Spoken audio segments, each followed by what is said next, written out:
They were told to fear humans, now their planet's gone, the silence was wrong. Orion Deep Watch Station always sent a signal every hour, a simple data ping, confirming life support, power levels, crew status. For 3 years it had never failed. Then one day, nothing. At first, Earth Command thought it was just interference, a sensor error, a glitch. But hours turned into days. Still, no reply. In a quiet room aboard the ESS Resolute Commander, Elise Thorne stared at the last message. They'd received... It wasn't a distress call, just a single line of corrupted audio. She played it again, adjusting the filters, a voice warped by static. "They found us." The words chilled her. Something in the way they were spoken, soft, almost reverent, didn't sound like fear. It sounded like the end of hope. Resolute was Earth's newest long-range vessel. Faster, quieter, and built for deep space missions far beyond Council-approved zones. Captain Idris Vance, known for never following rules too closely, had been chosen to lead the mission. Not because he was obedient, but because he got results. As the ship slipped into the quiet black near Orion's last known coordinates, the bridge was tense. Everyone was strapped in, watching empty space. No beacon, no debris, nothing, reported Dr. Hira, their lead scientist. "Something was here," Vance muttered. "You don't lose an entire station without a trace, unless something wanted it." "That way," Elise said, still hearing the voice in her head. "Could have been a black hole," one officer offered. Hira shook her head. "Then we'd see a gravitational pull. This place is still. Too still." Then the sensor alarm went off. They weren't alone. "Captain," said Ensign Reese, eyes wide. "Something just appeared, dead ahead." Everyone turned to the view screen. A large object floated in the darkness. It was sleek, sharp, and wrong. Nothing about it matched any known ship in the registry. Not human, not Council, not even the pirate factions that sometimes wandered this far out. Its surface was covered in what looked like dark, moving threads, twitching and pulsing across its hull. It wasn't just built, it was alive, or had been, "Scan it," Vance said. Dr. Jerez's fingers flew over her console. "I'm not detecting engines, power, or life signs, but their structure, metal, and something else. Something. Identify." "Looks abandoned," Reese said. Vance narrowed his eyes, or wants to look that way. They drifted closer. The object had no windows, no lights, no ports, just black, twisted shapes stretched over smooth plating. One section looked half-melted, like it had survived a fire or something worse. Then a sound came through the ship's comms. Not from the object, just inside their own systems. It was soft, deep, and low, almost like a song, and it was coming from the same frequency as the original message from Orion. Dr. Jerez. The face went pale. "That sound. It's embedded, like a seed. It's spreading through our system." Elise leaned in, cut all wireless connections. Now, too late. Every screen blinked. Lights flickered. The ship stuttered, like it had hiccuped through space itself. Then everything returned to normal. Except for one message, now displayed on every terminal. "It watches." Elise stared at it. "Captain, I think we've just found what took Orion." Vance didn't answer. His eyes were fixed on the black ship ahead and the reflection in the glass. It was moving. Slowly, the object turned, not with thrusters, not with any known propulsion. It drifted like a corpse and aimed straight at them, no power detected. Hira whispered, "But it knows we're here." Lee stepped forward. "We need to leave now." Reese looked back. "Can't just leave at what if it's the first contact we've waited for?" Elise didn't blink. "This is first contact, we're already second." Captain Vance finally spoke. "Prepare jump drive. We're heading back and we're bringing this with us." Everyone stared at him. "You want to tow it?" Elise asked, shocked. "Not tow," he said. "Observe, track, study from a distance." "We don't know what it is. We never do," he said. "But Earth has waited too long to be just another observer in this galaxy. If this is the threat, we face it. If it's a message, we answer it. Either way, we don't run. Outside, the black object slowly drifted in the dark. No weapons, no lights. Just the quiet hum that had now lodged itself deep in the ship's code. And far beyond, in the shadows of dead stars, something else stirred. The silence was broken, and it would never be silent again. Captain Idris Vance sat alone in his quarters, staring at the still image of the strange black ship on his screen. It hadn't moved again, not since that slow, eerie turn toward the Resolute. But the damage was already done. Something had touched their systems briefly, but with purpose. The crew was trying to act normal, but everyone could feel it. The unease. He tapped his Commander Thorne. Briefing room now. A few minutes later, Elise entered. She looked tired, but focused. "We're still running scans," she said before he even asked. "There's something in its structure. Organic, but metallic. We've never seen anything like it.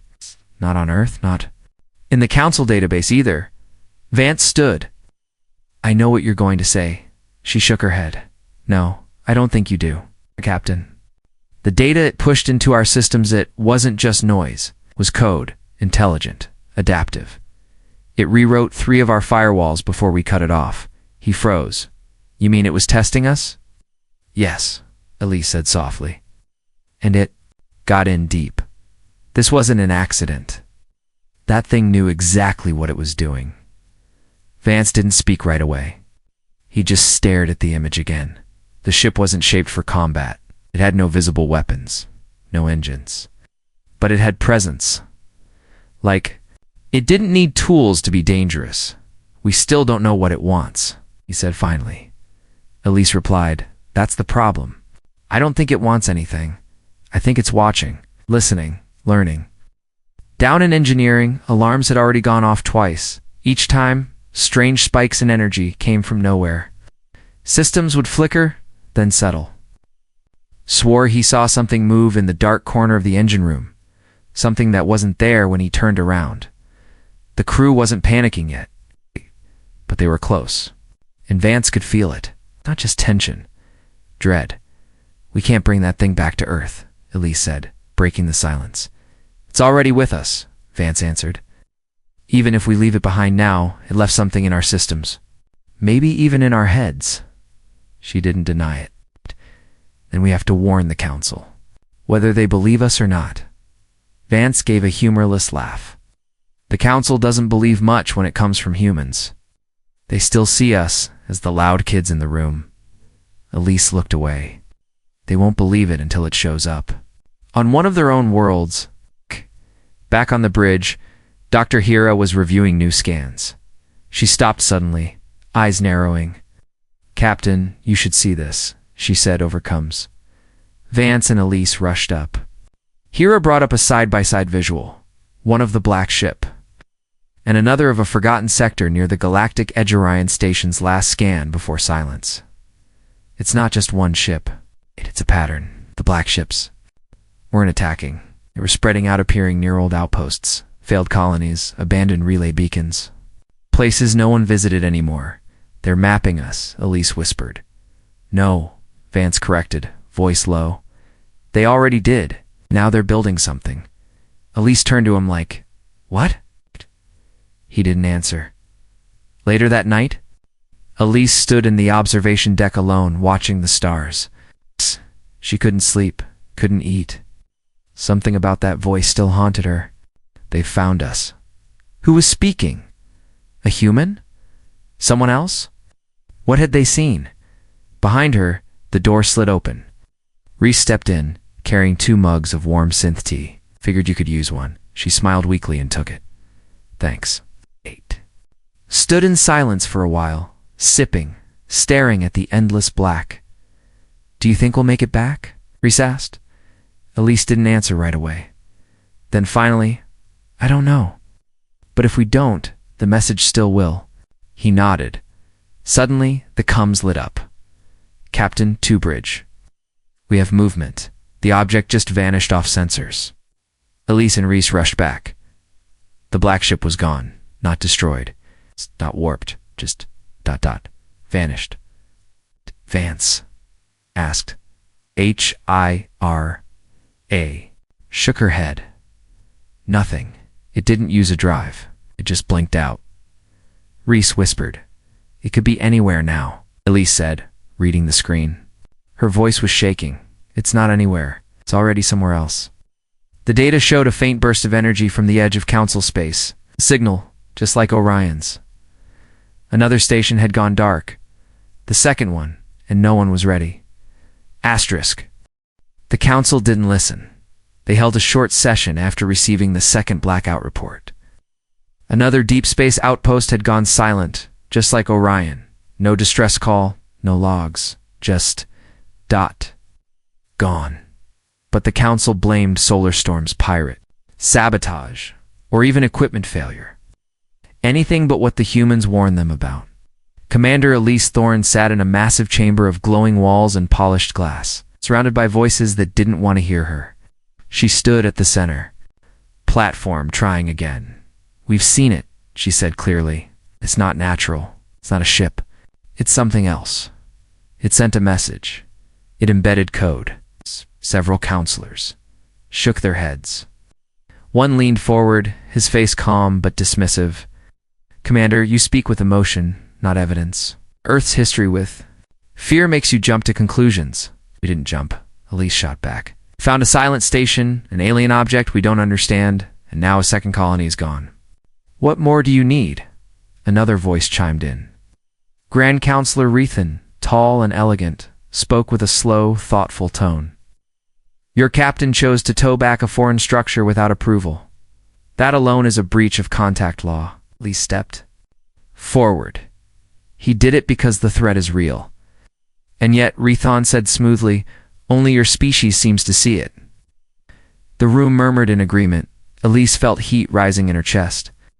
She glanced at Elder Vox, the only one in the chamber, who wasn't trying to look away. The old being watched her with calm, tired eyes. He'd spoken in defense of Earth once, but the others hadn't listened then either.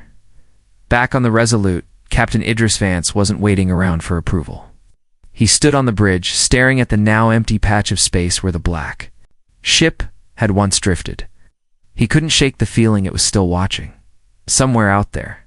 Status of long-range scans, he asked. Reese responded from the sensor station, expanding the search grid. Nothing so far, but... Captain, I found something odd.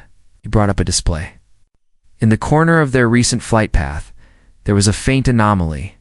A spike in background radiation, too clean to be natural. Too smooth. It's like something passed through space without moving, Reese said quietly. Vance narrowed. His eyes marked the coordinates. Send a probe. Minutes later, a small recon drone launched, speeding toward the anomaly. The ship held still. Everyone waited. Then the screen lit up. Not with a video, not with audio, but with a single symbol, shape drawn in glowing lines, pulsing gently. No language, no noise, just a pattern, repeating. What is that, Ira? Whispered. The pattern twisted, as if reacting to them watching. Then, just as suddenly it vanished, the drone shut down completely. Reese tried to reboot it. It's dead, every system. No signal, no memory. It's like something reached in and erased it. Get it back, Vance ordered. Bring it aboard. Hira looked alarmed. You want it on the ship? Can't fight what we don't understand, he said. Elise returned a few hours later, tired and frustrated. Vance met her in the loading bay as the drone was brought. In dark, lifeless. Almost like it had aged 1,000 years in the short time it was gone. They dismissed everything, she said before he could ask. They called us paranoid. I'm not surprised. They don't know what's coming. He gave her a long look. But we do. Later that night, Elise watched as Hira and her team examined the drone. They scanned it from a distance, then sent in a small remote bot to open it. When the panel clicked open, they all froze. Inside, behind a layer of fried circuits, was something ... growing. A black substance. It pulsed softly, almost like it was breathing.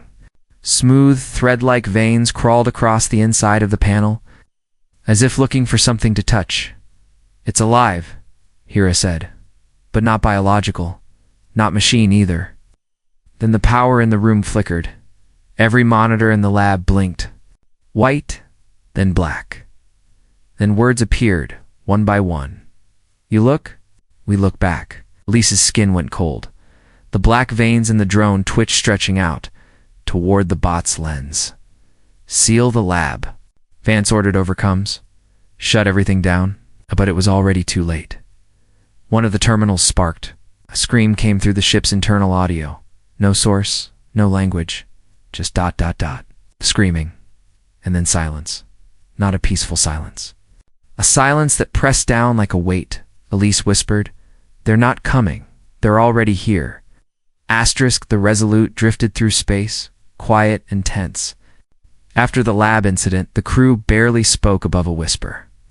Whatever that thing was inside the drone, it had reached into their systems. Their ship, maybe even their minds. Captain Vance stood in the command center, staring at the lab through the observation window. The room was sealed off now, flooded with radiation-blocking fields. Nothing moved inside. The black growth had stopped spreading, for now, but it hadn't died. Elise joined him, holding a tablet. He scrubbed the ship's core systems again. Whatever signal that thing sent, storm it now. But if it activates again, he didn't look away. It won't happen again. How can you be sure? I can't, he said. But we can't stay out here doing nothing either. They had already sent out an emergency burst transmission to Earth and every council listening post within range. Containment breach, unknown threat, prepare defenses, no reply. Reese stepped onto the bridge with fresh data. Captain? I ran another sweep around the drone. There's a radiation echo. It's not just from what it did to our systems, it's calling. Something. Elise turned sharply. You mean it sent another signal? Not exactly, Reese said. It's more like ... It left a door open. Something's coming through it. That was all Vance needed to hear. Time to move. Prep the engines. We're getting out of this zone. The moment the engines powered up, every screen on the bridge flickered one after another. Same symbol from before appeared again. Wisting, pulsing. Then a new line of text appeared below it. Why run? Vance's voice was low. Get us out, now. But the ship didn't jump. Elise checked the drive systems. Navigation's offline. Something's locking us in. On-screen space rippled. Not like a jump signature. It was like space was bending. Inward, like water down a drain. A shape emerged from the black. Not a ship. Structure. It looked like a giant eye, black and silver, its surface shifting like liquid metal. Tendrils drifted out around it, thin as thread but stretching for miles. Hera's voice came through that comes from engineering. That thing's pulling power from us. Every system is draining, like it's eating our energy.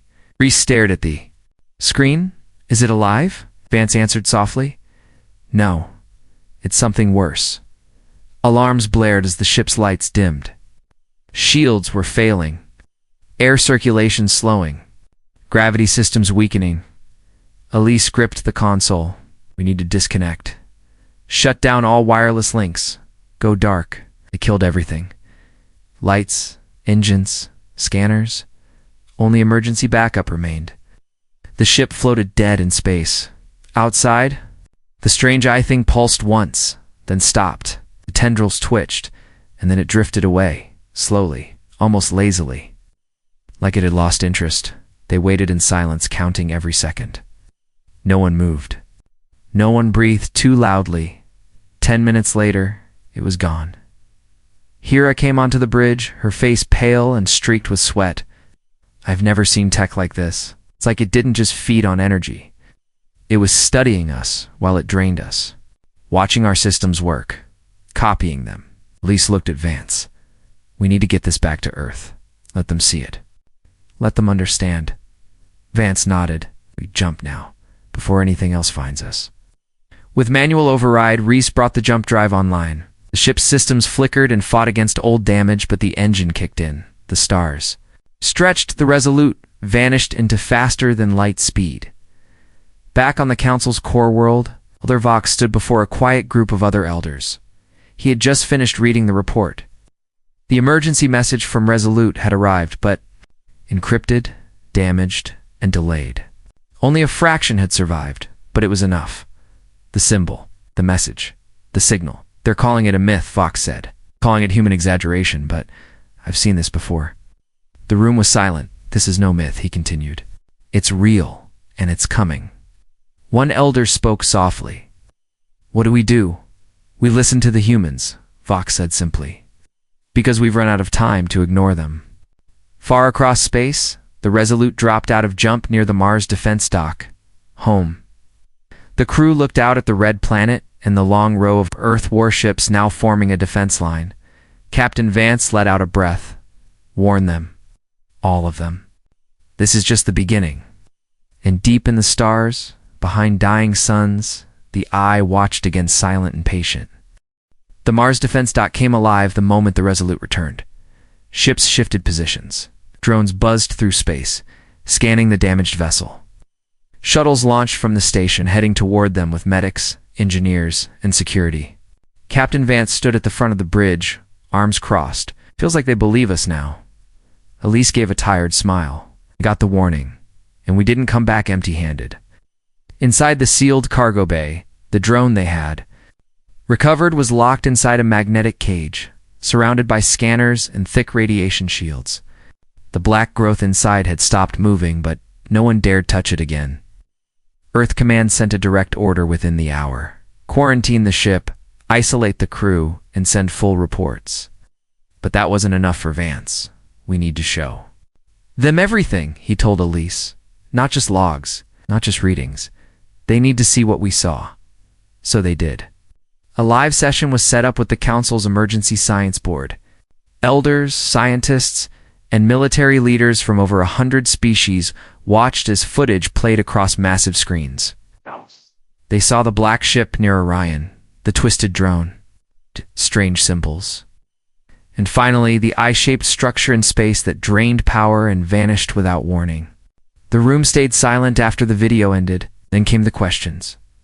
What is this thing's purpose? One alien general asked. Elise answered, We're not sure. It doesn't act like a normal enemy. It doesn't attack to destroy. Watches, studies, spreads. Another voice cut in, harsh and cold. So what you're saying is, you brought a dangerous artifact into our systems. Vance stood. We had no choice. You weren't listening? Well, maybe you will. A scientist from the heron species leaned forward. This growth, does it spread through machines? Or minds? Dr. Hira patched in from the ship, answered through a video feed. Both, we think. It understands code, learns from it, and maybe even rewrites it. And that voice we heard on the audio? I don't think it came from a person. I think it came from the thing itself. A nervous murmur ran through the crowd. Then Elder Vox stood. Didn't raise his voice, but the room listened. I warned. This council about humans once before. Their strength was not in weapons or numbers, but in how they adapt, how they survive. He paused, then looked directly at the Grand Counselor. Now we face a threat that does not obey the laws of war or peace. It is patient, it is quiet, and it learns fast, just like humans. The Grand Counselor frowned. Are you suggesting we let Earth lead the response? No, Vox said. I'm saying we join them, because they're already ahead of us. Back on Mars, Captain Vance stood with Admiral Lenora Hayes, head of Earth's space defense.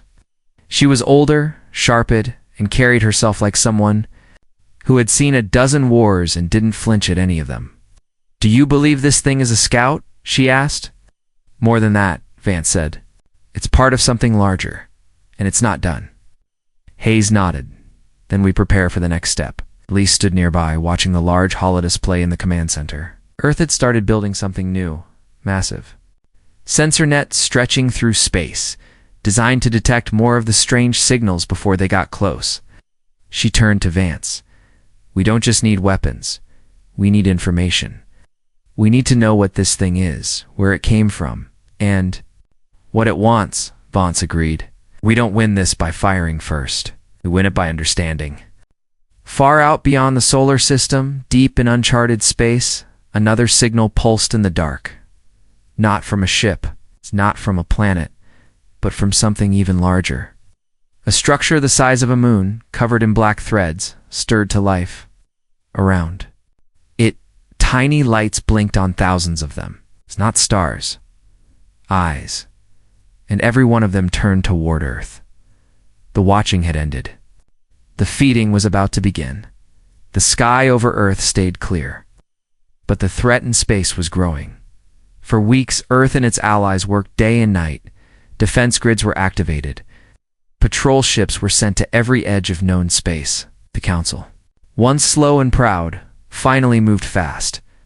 But still, many believed the danger was far away, something to study, not something to fear. They were wrong. The first attack came without warning. A mining colony on the edge of Council territory, Grannis Ford, silent in less than 10 minutes. One moment, workers were sending daily reports. The next, nothing. When a patrol ship arrived 2 hours later, they found no damage, no bodies, no people at all. Just silence, and a strange black mist clinging to every wall, every surface. Moved slowly, like it was still searching. Back on Earth, Admiral Lenora Hayes gathered her top officers in the war room. Captain Idris Vance and Commander Elise Thorne stood at her side. Screens showed growing red zones in deep space places, where the mist had been detected. "This is it," Hayes said. "No more time for debate. We're at war." Vance stepped forward. "It's not a normal war. These things don't march, don't send demands. They just appear. They erase." Elise tapped her datapad. "We've tracked the signal patterns. They're not random. They're expanding in curves like waves. They're forming a grid, and Earth is in the center of it." One officer stood, confused. "Why Earth?" Elise answered, "Because we were the first to see them. The first to touch one of their machines. We woke them up." Hayes nodded. "Then we lead the fight." From that moment, Earth's fleet launched the largest operation in its history. They called it Shield Line, a defensive ring of ships, drones, and automated satellites stretching across the outer limits of human space. Council ships joined, but reluctantly. Some still didn't believe. The Resolute, repaired and upgraded, was placed at the heart of the line. Vance was back in command, and this time, everyone listened to him. Elise stood beside him on the bridge, watching as ships formed into position. "We're buying time," she said. "But it won't hold forever," Vance agreed. "We don't need forever, just long enough to strike first." In a hidden lab below the Martian surface, Dr. Hira and a team of scientists worked on Earth's only true advantage: data from the drone, from the eye-shaped ship, from the signals. They called it Project Mirror. "We think the enemy connects. It ships and structures through something like quantum threads," Hira explained. "Faster than light. Instant communication." "And do you think we can jam it?" Hayes asked. "No," Hira said. "But we can copy it, with weeks of work." They had built a device small, portable, and untested. Its purpose was simple: send a false signal, one that made the enemy believe they were being attacked from within. "If we can make their fleet turn on itself," Hira said, "we break their unity. Even for a moment, that could change everything." Vance volunteered for the mission. So did Elise. A stealth ship, the Whisper, was prepped in secret. It was fast, dark, and nearly invisible to scanners. Its job: slip into enemy territory, plant the device on one of the strange black structures, and escape before anyone noticed. Hayes didn't like it. "If they catch you, they won't kill you. They'll erase you, mind and body." Vance only nodded. "That's why we have to be first." 2 days later, the Whisper jumped into the dark. They found it, a huge floating object, darker than space itself. It looked like a cracked moon wrapped in vines. Black mist poured off it like smoke. Inside the ship, everyone was silent. The signal pulses were so strong, they shook the walls. Elise locked the device into a drone and launched it. It flew silently toward the structure. Then the enemy noticed. The black mist pulled back. The structure lit up. "Time to go," Vance yelled. The Whisper turned sharply, engines firing. But the stars ahead twisted the space around them, warped like glass underwater. A voice came through there comes not words, but sound. Raw and painful. A scream with no end. Elise clutched her head. They're trying to break through. Drone hit its target. The device activated, and everything changed. The black structure froze. The mist went wild, turning on itself. The distant signals shattered. On the bridge, Elise saw flashes of static on the screen, enemy ships colliding, structures falling apart. Then silence. Real silence. Vance looked at her. Did it work? She didn't smile. It worked. But the moment didn't last. A new signal began pulsing stronger, deeper, and from far beyond the map a shape began to move. Something bigger than a moon. Bigger than anything, and it was coming straight for Earth. The warning reached Earth before the stars changed. From the edge of explored space, sensors picked up something massive. Not a ship, not a fleet. Something older, something alive. It moved without leaving a trail. Systems couldn't measure its speed. It didn't send a signal, it just came. Admiral Hayes stood on the command deck of Earth's Orbital Defense Command, her face lit by the red glow of the tactical map. The object didn't have a name, but one word had already spread across every fleet. The core. It's bigger than anything we've ever seen, said Commander Reese, now Earth's lead tactical officer. It's absorbing everything in its path. Satellites, ships, even light. Hayes stared at the screen. How long? Reese answered softly. 30 hours, maybe less. Across the system, every human and council ship moved into position. Shield line was now a wall. Over 1,000 ships, side by side. Behind them, Earth, Mars, the moons, the last home of humanity. They would not run. Not now. On board the Resolute, Captain Idris Vance adjusted his gloves. The ship hummed beneath. His feet upgrades had made her faster, stronger, but not indestructible. Elise Thorne stood beside him. She had changed to more focused, more calm. No longer just a voice of reason. She was the planner now. They're not sending messages anymore, she said. No symbols, no signals, just one thing. Vance nodded. The end. She handed him a small chip. Project Mirror worked once. It might again. Won't fool them for long, he said. It only has to last long enough. Earth's command gave the order. All fleets, prepare for final defense. As the enemy arrived, the stars vanished. One by one, they blinked out, eaten by the shape now crossing into the system. The core looked like a moving storm, thick and black. Lightning streaking through it. Not metal, not stone. A swarm, a mind. A thing that had learned how to consume entire civilizations. Then, first attack began. Enemy fragments shot ahead. Thousands of them, like spears made of shadow. Earth's fleet opened fire. Lasers, railguns, missiles, plasma weapons humans and council species had ever built. Some worked, some didn't. Ships vanished in seconds. Others held. The Resolute weaved through the chaos. Bond shouted orders. Turning the ship into the storm, dodging beams of pure silence that erased sound and light in their path. Deploy the mirrors, Elise ordered. Small drones launched from the Resolute's sides, each carrying a false signal. They mimicked enemy communication. They bent the threads between the enemy swarms. Just like before, confusion spread. 2 enemy ships collided, then a third. It worked again, but not for long. From within the core, a new light flickered. Vance saw. It unfroze. It wasn't a weapon. It's watching. It knows, Elise whispered. It's seen through us. The core opened, not like a door, like an eye. Every ship near it was pulled into black gravity, dozens gone in seconds. Vance pushed the Resolute forward, diving toward the center. Are you crazy? Shouted. If we don't close it. Vance said, it will never stop. Elise worked fast. The last mirror has to go inside. Deep enough to make it think we're part of it. We give it something it can't understand. Vance smiled, grim. That's what humans are for. Flew straight into the mouth of the storm. Inside, everything twisted.